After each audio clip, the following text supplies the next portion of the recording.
ಈಗಾಗಲೇ RPF constable ಹುದ್ದೆಗಳಿಗೆ online ಅರ್ಜಿಯನ್ನು ಹಾಕಿದ್ರಿ. ಅದೇ ರೀತಿಯಾಗಿ ಸಬ್ ಇನ್ಸ್ಪೆಕ್ಟರ್ ಹುದ್ದೆಗಳಿಗೆ ಆನ್ಲೈನ್ ಅರ್ಜಿಯನ್ನು ಹಾಕಿ ನೀವು ಕಂಪ್ಯೂಟರ್ ಬೇಸ್ಡ್ ಪರೀಕ್ಷೆಯನ್ನು ಬರೆದು ಈಗಾಗಲೇ ರಿಸಲ್ಟ್ ಬಂದದ. ಭಾಳಷ್ಟು ಅಭ್ಯರ್ಥಿಗಳು ರಿಸಲ್ಟ್ ಬಂದಂಥ ಅಭ್ಯರ್ಥಿಗಳು ಫೋನ್ ಮಾಡಿ ಕೇಳ್ತಾ ಇದ್ರಿ, ಆಮೇಲೆ ಕಮೆಂಟ್ ಮುಖಾಂತರ ಕೇಳ್ತಾ ಇದ್ರಿ. ಅಭ್ಯರ್ಥಿಗಳೇ, ಈಗಾಗಲೇ ನಾನು ಹಿಂದಿನ ವಿಡಿಯೋದಲ್ಲಿ ಹೇಳಿದ್ದೀನಿ, ಬಹುಶಃ ಆ ವಿಡಿಯೋ ನೀವು ನೋಡಿರೋ ಇಲ್ಲೋ ನನಗೆ ಗೊತ್ತಿಲ್ಲ. ಆದರೂ ಸಹಿತ ಇನ್ನೊಂದು ಸಲ ನೀವು ಹೇಳ್ರಿ ಅನ್ನೋದ್ಲೇ ನಾನು RPF ಬಗ್ಗೆ ನಾನು ನಿಮಗೆ ಮಾಹಿತಿಯನ್ನು ಮತ್ತೊಂದು ಸಲ ಹೇಳ್ತಾ ಇದ್ದೀನಿ. ಈಗ 2 ವಾರ ಹಿಂದೆ ನಾನು ವಿಡಿಯೋನ ಬಿಟ್ಟಿದ್ದೆ, ಆದರೂ ಸಹಿತ ವಿಡಿಯೋ ನೋಡಿಲಿ ಕಾಣಿಸ್ತದೆ ಭಾಳಷ್ಟು ಜನ ವಿದ್ಯಾರ್ಥಿಗಳು. ಮತ್ತೊಂದು ಸಲ ಮಾಹಿತಿಯನ್ನು ನಿಮ್ಗೆ ಕೊಡ್ತಾ ಇದ್ದೀನಿ, ಯಾಕಂದರೆ ಇಂಪಾರ್ಟೆಂಟ್ ಅದ. ಈಗಾಗಲೇ 4000ಕ್ಕಿಂತ ಮೇಲೆ ಹುದ್ದೆಗಳನ್ನ ಕರೆದಿದ್ರು.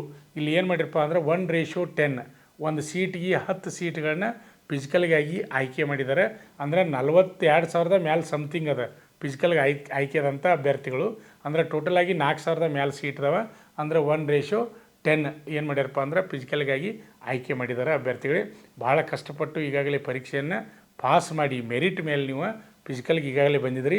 ಅಲ್ಲಿ ಈಗಾಗಲೇ ವೆಬ್ಸೈಟ್ನಲ್ಲಿ ರಿಸಲ್ಟು ಬಿಟ್ಟಿದ್ದಾರೆ. ನೀವು ರಿಸಲ್ಟ್ ನೀವು ಹೊಡ್ಕೊಂಡರಿ ಅಂತೇಳಿ ನಾನು ತಿಳ್ಕೊತೀನಿ. ಯಾಕಂದರೆ ಅಲ್ಲಿ ರೂಲ್ ನಂಬರ್ ಅಷ್ಟೇ ಬಿಟ್ಟಿದ್ರು, ಹೆಸರನ್ನು ಕೊಟ್ಟಿರ್ಕಿಲ್ಲ, ನಿಮ್ಮ ರೂಲ್ ನಂಬರ್ ಮಾತ್ರ ಬಿಟ್ಟಿದ್ರು. ಆ ರೂಲ್ ನಂಬರ್ ಮೇಲೆ ನಿಮ್ಗೆ ರಿಸಲ್ಟ್ ಈಗಾಗಲೇ ಗೊತ್ತಾಗಿದೆ. ಯಾರ್ಯಾರು ಪಾಸ್ ಆಗಿರಿ ಅಂಥ ಅಭ್ಯರ್ಥಿಗಳು ಏನು ಮಾಡ್ರಪ್ಪ ಅಂದ್ರೆ ಕಮೆಂಟ್ ಮೂಲಕ ತಿಳಿಸಿ. ಅದೇ ರೀತಿಯಾಗಿ ಮತ್ತು ಬೇರೆ ಡಿಫೆನ್ಸ್ ಫೋರ್ಸ್ ಬಗ್ಗೆ ಏನಾದರೂ ಮಾಹಿತಿ ಬೇಕಾದರೂ ಸಹಿತ ಅಂಥ ಅಭ್ಯರ್ಥಿಗಳು ಸಹಿತ ಕಮೆಂಟ್ ಮೂಲಕ ಮಾಹಿತಿಯನ್ನು ಕೇಳಿ ಅಭ್ಯರ್ಥಿಗಳೇ. ಮತ್ತು ಮುಂದಿನ ವಿಡಿಯೋದಲ್ಲಿ ನಾನು ನಿಮ್ಗೆ ಮಾಹಿತಿಯನ್ನು ನೀಡ್ತಾ ಇದ್ದೀನಿ ಅಭ್ಯರ್ಥಿಗಳು. ಹಾಗಾದರೆ ಇದು ವಿಶೇಷ ಏನಪ್ಪ ಅಂದ್ರೆ RPF ಕಾನ್ಸ್ಟೇಬಲ್ ಅಂದರೆ ರೈಲ್ವೆ ಇಲಾಖೆಯಲ್ಲಿ ಕಾನ್ಸ್ಟೇಬಲ್ ಆಗಿ ಆಮೇಲೆ ಸಬ್ ಇನ್ಸ್ಪೆಕ್ಟರ್ ಆಗಿ ಈಗಾಗಲೇ ಪರೀಕ್ಷೆ ಪಾಸ್ ಮಾಡಿದಂಥ ಅಭ್ಯರ್ಥಿಗಳಿಗೆ ಫಿಸಿಕಲ್ ಯಾವ ರೀತಿ ಇರ್ತದೆ ಅಂತಕ್ಕಂಥ ಮಾಹಿತಿಯನ್ನು ನಾನು ನಿಮಗೆ ನೀಡ್ತಾ ಇದ್ದೀನಿ. ಯಾಕಂದರೆ ಇನ್ನು ಸಮಯ ಭಾಳ ಇಲ್ಲ, ನಿಮ್ಗೆ ಗೊತ್ತಿರಲಿ. ಭಾಳ ಅಂದರೆ 1 ತಿಂಗಳು ಅಥವಾ 1.5 ತಿಂಗಳು, ಭಾಳ ಅಂದರೆ 2 ತಿಂಗಳು ಲಾಸ್ಟ್, ಇಷ್ಟು ನಿಮಗೆ ಟೈಮ್ ಇರ್ತದೆ ಫಿಸಿಕಲ್ಗಾಗಿ. ಅಂದರೆ ಏನಾಯ್ತಪ್ಪ ಅಂದ್ರೆ ಫಿಸಿಕಲ್ ಸ್ವಲ್ಪ ಹಾರ್ಡ್ ಅದ ಅನ್ಸಾತೈತೆ ನನಗೆ. ಆದರೆ ಪ್ರತಿನಿತ್ಯ ಪ್ರಾಕ್ಟೀಸ್ ಮಾಡಿದ ಅಭ್ಯರ್ಥಿಗಳಿಗೆ ಯಾವುದೇ ರೀತಿ ತೊಂದರೆ ಇಲ್ಲ, ಆರಾಮ್ ಓಡ್ತಾರೆ. ಈಗ ಅಗ್ನಿವೀರ ಆರ್ಮಿ ರೀ ವಿದ್ಯಾರ್ಥಿಗಳು ಏನು ಮಾಡ್ತಾರೆ ರೀ, 5 ನಿಮಿಷ 30 ಸೆಕೆಂಡ್ ಇರ್ತದೆ, 5 ನಿಮಿಷ 10 ಸೆಕೆಂಡು 15 ಸೆಕೆಂಡಿಗೆ ಬರ್ತಾರೆ. TA ಆರ್ಮಿ ರ್ಯಾಲಿ ಒಳಗಂತೂ ರನ್ನಿಂಗ್ ವಿದ್ಯಾರ್ಥಿಗಳು ನೋಡ್ರೆ 4.5 ನಿಮಿಷ ಅಂದರೆ 5 ನಿಮಿಷ ಒಳಗಡೆನ 1600 ಮೀಟರ್ ರನ್ನಿಂಗನ್ನು ಓಡ್ತಾರೆ. ಆದ್ದರಿಂದ ಹಂಗೆ ವಿಚಾರ ಮಾಡಿದ್ರೆ ಏನು ಹಾರ್ಡಲ್ಲ. ಆದರೆ ಕೆಲವೊಂದು ವಿದ್ಯಾರ್ಥಿಗಳು ಪರೀಕ್ಷೆಯನ್ನು ಪಾಸ್ ಮಾಡಿರ್ತೀರಿ, ಆದರೆ ಫಿಸಿಕಲ್ ಬಗ್ಗೆ ಮಾಹಿತಿ ಇರೋಂಗಿಲ್ಲ. ಆಮೇಲೆ ಇನ್ನೊಂದು ಏನಪ್ಪ ಅಂದ್ರೆ ಫಿಸಿಕಲನ್ನು ಸರಿಯಾಗಿ ಪ್ರಾಕ್ಟೀಸ್ ಮಾಡಿರಂಗಿಲ್ಲ, ಅಂಥ ಅಭ್ಯರ್ಥಿಗಳಿಗೆ ಸ್ವಲ್ಪ ಟಫ್ ಆಗ್ತದೆ. ಆದ್ದರಿಂದ ನೀವು ಇವತ್ತಿನಿಂದ ಏನಪ್ಪ ಅಂದ್ರೆ ನೀವು ಫಿಸಿಕಲನ್ನು ಪ್ರಾಕ್ಟೀಸ್ ಹಾರ್ಡಾಗಿ ಮಾಡಿರಿ. ಇನ್ನು ಟೈಮ್ ಭಾಳ ದಿವಸ ಇಲ್ಲ, ಇದು ನಿಮ್ಗೆ ಗೊತ್ತಿರಲಿ. ಹಾಗಾದರೆ ಪ್ರತಿಯೊಂದು ನೋಡ್ಕೋತ ಹೋಗೋಣ. ಈಗ RPFಗೆ ಸಂಬಂಧಪಟ್ಟ ಹಾಗೆ ಮೊದಲನೇದಾಗಿ ನಿಮ್ಗೆ ಗೊತ್ತಿರಲಿ, ಪುರುಷ ಅಭ್ಯರ್ಥಿಗಳಿಗೆ ಹೈಟ್ ಎಷ್ಟಿರಬೇಕಪ್ಪ ಅಂದ್ರೆ 165 ಸೆಂಟಿಮೀಟ್ರ್ಗಿಂತ ಹೆಚ್ಚಿಗೆ ಇದ್ದಂಥವ್ರು ರೈಲ್ವೆ ಇಲಾಖೆಯೊಳಗೆ ನೀವು ಕಾನ್ಸ್ಟೇಬಲ್ ಆಗ್ಬೋದು. ಅದೇ ರೀತಿಯಾಗಿ ST ಅಭ್ಯರ್ಥಿಗಳಿದ್ದಿರಪ್ಪ ಅಂದ್ರೆ 160 ಸೆಂಟಿಮೀಟ್ರ್ಗಿಂತ ಹೆಚ್ಚಿಗೆ ಎತ್ತರ ಇದ್ದಂಥ ಅಭ್ಯರ್ಥಿಗಳು ಸಹಿತ ಕಾನ್ಸ್ಟೇಬಲ್ ಆಗ್ಬೋದು. ಅದೇ ರೀತಿಯಾಗಿ ಮಹಿಳಾ ಅಭ್ಯರ್ಥಿಗಳು ಹೈಟ್ ಎಷ್ಟಿರಬೇಕಪ್ಪ ಅಂದ್ರೆ 157 ಸೆಂಟಿಮೀಟ್ರ್ಗಿಂತ ಹೆಚ್ಚಿಗೆ ಇರಬೇಕು. ST ಅಭ್ಯರ್ಥಿಗಳಿಗೆ 152 ಸೆಂಟಿಮೀಟ್ರ್ಗಿಂತ ಹೆಚ್ಚಿಗೆ ಎತ್ತರವನ್ನು ಹೊಂದಿರಬೇಕು. ಇದು ಹೈಟ್ ಬಗ್ಗೆ ಈಗಾಗಲೇ ನೀವು ನೋಟಿಫಿಕೇಷನ್ ನೋಡಿರ್ತೀರಿ, ಇದ್ರ ಬಗ್ಗೆ ಮಾಹಿತಿ ತಿಳ್ಕೊಂಡು ಅರ್ಜಿ ಹಾಕಿರ್ತೀರಿ. ಆದರೂ ಸಹಿತ ಮತ್ತೊಂದು ಸಲ ಅಂದರೆ ನೀವು ಫಿಸಿಕಲ್ಗೆ ಹೋದಾಗ ನಿಮ್ಮ ಫಿಸಿಕಲ್ ಜೊತೆ ನಿಮ್ಮ ಹೈಟಾ ವೇಟಾ ಚೆಸ್ಟನ್ನು ಚೆಕ್ ಮಾಡ್ತಾರೋ, ಇದ್ರ ಬಗ್ಗೆ ನಿಮ್ಗೆ ಗೊತ್ತಿರಬೇಕು. ಆಮೇಲೆ ಚೆಸ್ಟ್ ಎಷ್ಟಿರ್ಬೇಕಪ್ಪ ಅಂದರೆ ಎದೆ ಅಳತೆ ನಾರ್ಮಲ್ ಆಗಿ 80 ಸೆಂಟಿಮೀಟ್ರ್ ಇರಬೇಕು. ವಿಸ್ತಾರ ಮಾಡಿದಾಗ ಹಿಂಗೆ ಫುಲ್ ಉಸಿಲು ತೊಗೊಂಡು ವಿಸ್ತಾರ ಮಾಡಿರಪ್ಪ ಅಂದ್ರೆ ಎದೆ ಉಸಿರೇಟ್ ಆಗಬೇಕು 5 ಸೆಂಟಿಮೀಟ್ರ್ನಷ್ಟು ವಿಸ್ತಾರ ಆಗಬೇಕು. ಈಗ 82 ಇತ್ತಂದ್ರೆ 87 ಹೋಗ್ಬೇಕು ರೀ. ಆಮೇಲೆ 83 ಇತ್ತಂದ್ರೆ 88 ಹೋಗ್ಬೇಕು. ನಾರ್ಮಲ್ 80, ಆಮೇಲೆ ವಿಸ್ತಾರ ಮಾಡಿದಾಗ 85 ಸೆಂಟಿಮೀಟ್ರ್ ಆಗಬೇಕು ಅಂತೇಳಿಸಿಂದ ಪುರುಷ ಅಭ್ಯರ್ಥಿಗಳ ಚೆಸ್ಟನ್ನು ಕೊಟ್ಟಿದ್ದಾರೆ ಅಭ್ಯರ್ಥಿಗಳು. ಈ ಚೆಸ್ಟ್ನಲ್ಲಿ ಸಹಿತ ಭಾಳಷ್ಟು ಜನ ಅಭ್ಯರ್ಥಿಗಳು ಫೇಲ್ ಆಗ್ತಾರೆ. ಆದ್ದರಿಂದ ನಿಮಗೂ ಹೇಳ್ತಾ ಇದ್ದೀನಿ ನಾನು, ಪ್ರತಿನಿತ್ಯ ನೀವು ಒಂದು ಟೇಪ್ ತೊಗೋಬೇಕು. ಎಂಥ ಟೇಪ್ ರೀ, ಮನ್ಯಾಗ ಬಟ್ಟೆ ಹೊಲಿಯಾಕೆ ತಂದಿರ್ತಾರೆ, 5 ಫೂಟಿಂದ ಇರ್ತದೆ ರೀ. ಅದನ್ನ ತೊಗೊಂಬಂದು ಚೆಸ್ಟ್ ಒಬ್ಬರ ಕಡೆಯಿಂದ ಹಿಡಿದು ಫಸ್ಟ್ ನಾರ್ಮಲಾಗಿ ಈ ರೀತಿ ಇಟ್ಟು ಕರೆಕ್ಟಾಗಿ ಇಲ್ಲಿ ಪಾಯಿಂಟಿಗೆ ಹಿಡಿದು ನೀವು ಚೆಕ್ ಮಾಡ್ಬೇಕು. ನಾರ್ಮಲ್ 80 ಬರಬೇಕು, ವಿಸ್ತಾರ ಮಾಡಿದಾಗ 85 ಸೆಂಟಿಮೀಟ್ರ್ ಆಗಬೇಕು. ಪ್ರತಿನಿತ್ಯ ಪ್ರಾಕ್ಟೀಸ್ ಮಾಡ್ಬೇಕು. ಭಾಳಷ್ಟು ಜನ ವಿದ್ಯಾರ್ಥಿಗಳು ಏನು ಮಾಡ್ತಾರೆ ರೀ, ರನ್ನಿಂಗ ಹೈ ಜಂಪ ಲಾಂಗ್ ಜಂಪ್ ಎಲ್ಲ ಮಾಡ್ತಾರೆ ರೀ, ಆದರೆ ಚೆಸ್ಟನ್ನು ನೋಡ್ಕೊಂಗಿಲ್ಲ. ನನ್ನ ಚೆಸ್ಟ್ ಐತೆ ಎತ್ಕೊಂಡಿರ್ತಾರೆ, ಆದರೆ ಚೆಸ್ಟದು ಭಾಳ ಇಂಪಾರ್ಟೆಂಟ್ ಅದ ಆರ್ಮಿ ಒಳಗೂ. ಈಗಾಗಲೇ ನಾನು ಮುಂಜಾನೆ ವಿಡಿಯೋದಲ್ಲಿ ಆರ್ಮಿಗೆ ಸಂಬಂಧಪಟ್ಟಂಗೆ ಹೇಳೀನಿ, ಇದಕ್ಕೂ ಸಹಿತ ನಾನು ನಿಮ್ಗೆ ಹೇಳ್ತೀನಿ, ಪ್ರತಿನಿತ್ಯ ಚೆಸ್ಟನ್ನು ಮುಂಜಾನೆ ಸಾಯಂಕಾಲ ಪ್ರಾಕ್ಟೀಸ್ ಮಾಡಬೇಕು. ಚೆಸ್ಟದು ಭಾಳ ಇಂಪಾರ್ಟೆಂಟ್ ಇರೋದು ನಿಮ್ಗೆ ಗೊತ್ತಿರಲಿ. ಅದೇ ರೀತಿಯಾಗಿ ನೆಕ್ಸ್ಟ್ ಏನಪ್ಪ ಅಂದ್ರೆ ಇನ್ನು ರನ್ನಿಂಗ್ ನೋಡೋಣ.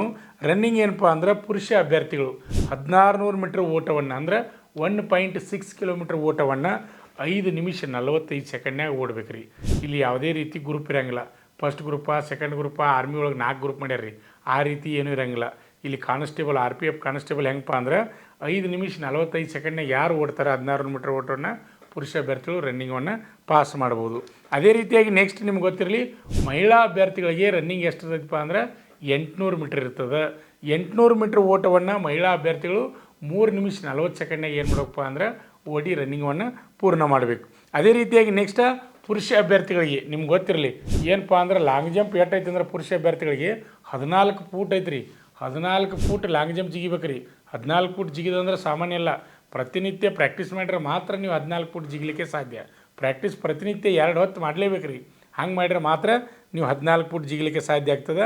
ಅದೇ ರೀತಿಯಾಗಿ ಮಹಿಳಾ ಅಭ್ಯರ್ಥಿಗಳಿಗೆ ಇಲ್ಲಿ ಲಾಂಗ್ ಜಂಪ್ ಎಷ್ಟೈತಪ್ಪ ಅಂದ್ರೆ 9 ಫೂಟ್ ಅದ. ಅದೇ ರೀತಿಯಾಗಿ ಪುರುಷ ಅಭ್ಯರ್ಥಿಗಳಿಗೆ ಹೈ ಜಂಪ್ ಎಷ್ಟೈತಪ್ಪ ಅಂದ್ರೆ 4 ಫೂಟ್ ಅದ. ಆಮೇಲೆ ಮಹಿಳಾ ಅಭ್ಯರ್ಥಿಗಳಿಗೆ ಹೈ ಜಂಪ್ ಎಷ್ಟೈತಪ್ಪ ಅಂದ್ರೆ 3 ಫೂಟ್ ಅದ. ಇದು ಪುರುಷ ಹಾಗೂ ಮಹಿಳಾ ಅಭ್ಯರ್ಥಿಗಳು ಪ್ರತಿನಿತ್ಯ ಪ್ರಾಕ್ಟೀಸ್ ಮಾಡಿದ್ರೆ ಮಾತ್ರ ನಿಮಗೆ ಸಾಧ್ಯದ. ನಿಮ್ಗೆ ಗೊತ್ತಿರ್ಬೇಕು ಕಾನ್ಸ್ಟೇಬಲ್ ಆಗೋರು.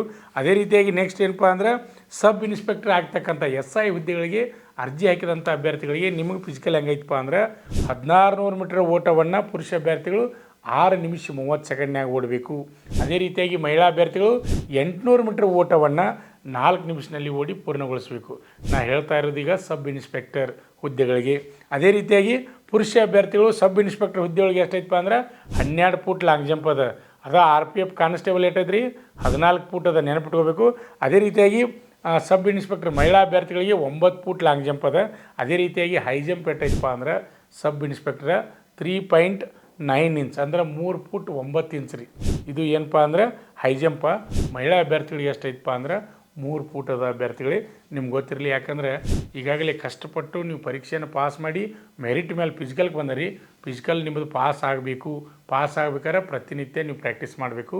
ಆಮೇಲೆ ನೆಕ್ಸ್ಟ್ ಏನಪ್ಪ ಅಂದ್ರೆ ಮೆಡಿಕಲ್ ಇರ್ತದೆ. ಮೆಡಿಕಲ್ ಆದಮೇಲೆ ಫೈನಲ್ ಮೆರಿಟ್ ಬರ್ತದೆ ಅಭ್ಯರ್ಥಿಗಳೇ.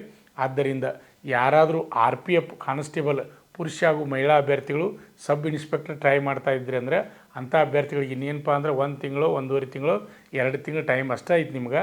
ಆದ್ದರಿಂದ ನೀವು ಯಾರಾದರೂ ಮನೆಯಲ್ಲಿ ನಮಗೆ ಒಬ್ಬರಿಗೆ ಸಿಂಗಲ್ ಆಗಿ ಪ್ರಾಕ್ಟೀಸ್ ಮಾಡೋಕ್ಕಾಗೋದಿಲ್ಲ ಸರ್, ಆಮೇಲೆ ನಮ್ಗೆ ಲಾಂಗ್ ಜಂಪ್ ಟ್ರ್ಯಾಕ್ ಇಲ್ಲ, ಆಮೇಲೆ 400 ಮೀಟರ್ ಟ್ರ್ಯಾಕ್ ಇಲ್ಲ, ರನ್ನಿಂಗ್ ಪ್ರಾಕ್ಟೀಸ್ ಮಾಡೋಕೆ ಅನ್ನೋರು ಇದ್ರಿ ಅಂದ್ರೆ ಅಂಥವರು ನಮ್ಮ ಸಂಸ್ಥೆಗೆ ಶ್ರೀ ಮಂಜುನಾಥ್ ಸೈನಿಕ ತರಬೇತಿ ಕೇಂದ್ರ ಮೂಡಲಿಕ್ಕೆ ನೀವು ಬರ್ಬೋದು.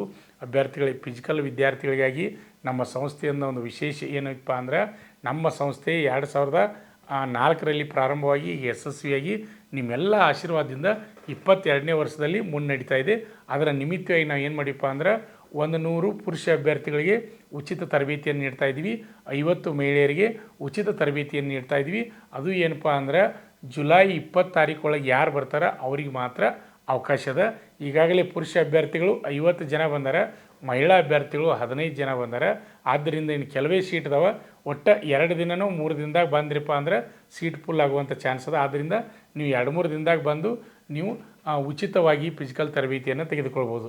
ಉಚಿತವಾಗಿ ಫಿಸಿಕಲ್ ತರಬೇತಿ ಯಾವ್ಯಾವುದಪ್ಪ ಅಂದ್ರೆ ನಮ್ಮಲ್ಲಿ ಪ್ರೆಸೆಂಟಾಗಿ ಅಗ್ನಿವೀರ ಆರ್ಮಿ, ಆಮೇಲೆ ಮಹಿಳೆಯರಿಗೆ ವುಮನ್ ಮಿಲಿಟ್ರಿ ಪೊಲೀಸ, ಆಮೇಲೆ RPF ಕಾನ್ಸ್ಟೇಬಲ, ಆಮೇಲೆ SSC GD ಈಗಾಗಲೇ ಪರೀಕ್ಷೆ ಬರೆದಂಥ ಅಭ್ಯರ್ಥಿಗಳಿಗಾಗಿ ನಾವು ಉಚಿತ ಏನಪ್ಪ ಅಂದ್ರೆ ಫಿಸಿಕಲ್ ತರಬೇತಿಯನ್ನು ಇಟ್ಟೀವಿ. ಉಚಿತ ಅಂದರೆ ಏನು, ಊಟ ವಸತಿದಂತೂ ನೀವು ತುಂಬಬೇಕು, ಆಮೇಲೆ ಯೂನಿಫಾರ್ಮ್ ಫೀಸನ್ನು ತುಂಬಬೇಕು. ಆಮೇಲೆ ನೆಕ್ಸ್ಟ್ ಕೋಚಿಂಗ್ ಫೀಸ್ ಇರೋದಿಲ್ಲ.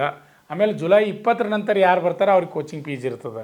ಅದೇ ರೀತಿಯಾಗಿ ಅಭ್ಯರ್ಥಿಗಳಿಗೆ ಗೊತ್ತಿರಲಿ, ನಮ್ಮ ಸಂಸ್ಥೆಯಲ್ಲಿ ಈಗ ಪ್ರಾರಂಭವಾದಂಥ ಮತ್ತೆ ಏನಪ್ಪ ಅಂದ್ರೆ ನಮ್ಮಲ್ಲಿ ಸ್ಟೇಟ್ ಪೊಲೀಸ್ ಅಂದರೆ ಸಿವಿಲ್ ಪೊಲೀಸ, DR, KSRP, KSISF, ಆಮೇಲೆ CAR ಪುರುಷ ಹಾಗೂ ಮಹಿಳಾ ಅಭ್ಯರ್ಥಿಗಳಿಗೆ ಏನಪ್ಪ ಅಂದ್ರೆ ಪೂರ್ವಭಾವಿಗೆ ದೈಹಿಕ ಮತ್ತು ಲಿಖಿತ ಪರೀಕ್ಷೆ 2 ತರಬೇತಿಯನ್ನು ನೀಡ್ತಾ ಇದ್ವಿ. ನಿಮ್ಮ ಸ್ನೇಹಿತರಿದ್ದರೂ ಸಹಿತ ಈ ಮಾಹಿತಿಯನ್ನು ನೀಡಿ. ಅದೇ ರೀತಿಯಾಗಿ ನೆಕ್ಸ್ಟ್ ಏನಪ್ಪ ಅಂದ್ರೆ ಇಲ್ಲಿ ಕೋಚಿಂಗ್ ಫೀಸ್ ತುಂಬಬೇಕು ರೀ. ಕೋಚಿಂಗ್ ಫೀಸು ತುಂಬಬೇಕು, ಊಟ ವಸತಿ ತುಂಬಬೇಕು, ಯೂನಿಫಾರ್ಮ್ ತುಂಬಬೇಕು, ಆಮೇಲೆ ಎಕ್ಸಾಮ್ ಫೀಸನ್ನು ತುಂಬಬೇಕು. ಅದೇ ರೀತಿಯಾಗಿ ನೆಕ್ಸ್ಟ್ ನಾವು ಬ್ಯಾಚ್ಗಳನ್ನ ಬೇರೆ ಬೇರೆ ಮಾಡ್ಕೊಂಡಿರ್ತೀವಿ. ಸ್ಟೇಟ್ ಪೊಲೀಸ್ ಬ್ಯಾಚೇ ಬೇರೆ ಇರ್ತದೆ. ಇನ್ನೊಂದು ಬ್ಯಾಚ್ ಏನಪ್ಪ ಅಂದ್ರೆ SSC GD ಮತ್ತು SSC MTS ಮತ್ತು ಹವಾಲ್ದಾರ್ ಹುದ್ದೆಗಳಿಗೆ ಸಹಿತ ಪೂರ್ವಭಾವಿಯಾಗಿ ದೈಹಿಕ ಮತ್ತು ಲಿಖಿತ ಪರೀಕ್ಷೆ ತರಬೇತಿಯನ್ನು ನೀಡ್ತಾ ಇದ್ವಿ. ಆದ್ದರಿಂದ ನಿಮ್ಮ ಸ್ನೇಹಿತರು ಯಾರಾದರೂ ಇದ್ದರೆ ಸಹಿತ ಬರ್ಬೋದು. ಇದಕ್ಕೂ ಸಹಿತ ಅಂದ್ರೆ ಕೋಚಿಂಗ್ ಫೀಸು, ಊಟ ವಸತಿ ಫೀಸು, ಯೂನಿಫಾರ್ಮ್ ಫೀಸು, ಆಮೇಲೆ ಎಕ್ಸಾಮ್ ಫೀಸು ಪ್ರತಿ ವಾರಕ್ಕೊಮ್ಮೆ ಎಕ್ಸಾಮ್ ನಡೆಸ್ತೀವಿ, ಅದರ ಫೀಸ್ ಇರ್ತದೆ. ಫಿಸಿಕಲ್ ತರಬೇತಿಗಾಗಿ ಮಾತ್ರ ಯಾರು ಬರ್ತಾರೆ ಅವರಿಗೆ ಕೋಚಿಂಗ್ ಫೀಸ್ ಇಲ್ಲ, ಊಟ ವಸತಿ ಮತ್ತು ಯೂನಿಫಾರ್ಮ್ ಫೀಸ್ ತುಂಬಬೇಕಾಗ್ತದೆ ಅಭ್ಯರ್ಥಿಗಳೇ. ಆದ್ದರಿಂದ ನಿಮ್ಮ ಸ್ನೇಹಿತರಿಗೂ ಸಹಿತ ಈ ವಿಡಿಯೋವನ್ನು ಶೇರ್ ಮಾಡಿ. ಹಾಗೆ ಇನ್ನೂ ಯಾರು ನಮ್ಮ ಯೂಟ್ಯೂಬ್ ಚಾನಲನ್ನು ಸಬ್ಸ್ಕ್ರೈಬ್ ಮಾಡಿಲ್ಲ ಅಂಥವರು ಈ ಕೂಡಲೇ ಸಬ್ಸ್ಕ್ರೈಬ್ ಮಾಡಿ.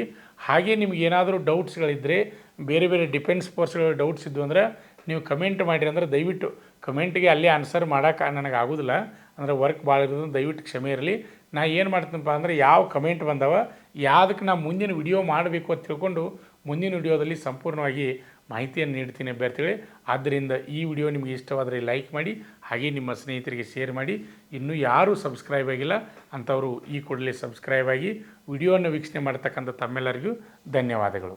ನಮ್ಮ ಸಂಸ್ಥೆಯಲ್ಲಿ SSC GD ಕಾನ್ಸ್ಟೇಬಲ್ ಹುದ್ದೆಗಳಿಗೆ ಪೂರ್ವಭಾವಿಯಾಗಿ ದೈಹಿಕ ಮತ್ತು ಲಿಖಿತ ಪರೀಕ್ಷೆಗೆ ತರಬೇತಿ ಕೊಡಲಾಗುವುದು. ಪ್ರವೇಶ ಪ್ರಾರಂಭವಾಗಿದೆ. ಕರ್ನಾಟಕ ಪೊಲೀಸ್ ಕಾನ್ಸ್ಟೇಬಲ್ ಹುದ್ದೆಗಳ ತರಬೇತಿಗೆ ಪ್ರವೇಶ ಪ್ರಾರಂಭವಾಗಿವೆ. ಸಂಪರ್ಕಿಸಿ.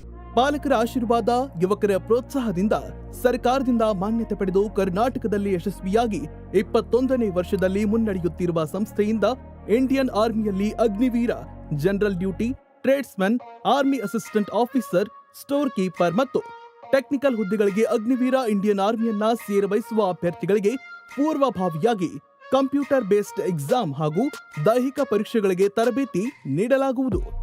ವುಮೆನ್ ಮಿಲಿಟರಿ, ಪೊಲೀಸ್, ಸ್ಟೇಟ್ ಹಾಗೂ ಸೆಂಟ್ರಲ್ ಪೊಲೀಸ್ ಕಾನ್ಸ್ಟೇಬಲ್ ಹಾಗೂ SSC GD, BSF, CRPF, Assam rifles, ITBP, CISF, SSB ಹಾಗೂ ಮುಂದೆ ನಡೆಯುವ ಅಗ್ನಿವೀರ ಆರ್ಮಿ ರ್ಯಾಲಿಗೆ ಪುರುಷ ಹಾಗೂ ಮಹಿಳಾ ಅಭ್ಯರ್ಥಿಗಳಿಗೆ ತರಬೇತಿ ಕೊಡಲಾಗುವುದು.